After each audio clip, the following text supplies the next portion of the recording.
പാകിസ്ഥാൻ രഹസ്യമായി ആണവ പരീക്ഷണം നടത്തിയെന്ന US പ്രസിഡന്റ് ഡൊണാൾഡ് ട്രംപിന്റെ പ്രസ്താവനയോട് പ്രതികരിച്ച് പ്രതിരോധ മന്ത്രി രാജ്നാഥ് സിംഗ്.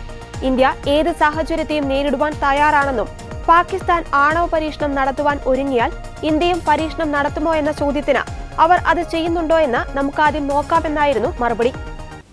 അത്തരം റിപ്പോർട്ടുകളിൽ ഇന്ത്യ പരിഭ്രാന്തരാകില്ല. ആണവായുധം പരീക്ഷിക്കാൻ ആഗ്രഹിക്കുന്നവർക്ക് ആകാം.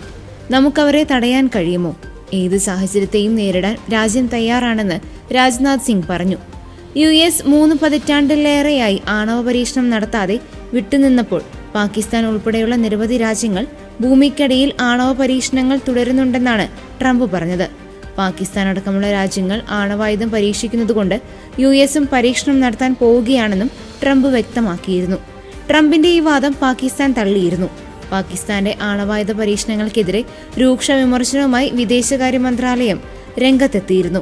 രഹസ്യവും നിയമവിരുദ്ധവുമായ ആണവ പ്രവർത്തനങ്ങൾ ഇസ്ലാമാബാദിന്റെ ചരിത്രത്തിന്റെ ഭാഗമാണെന്ന് വിദേശകാര്യ മന്ത്രാലയ വക്താവ് രൺധീർ ജയ്സ്വാൾ പറഞ്ഞു.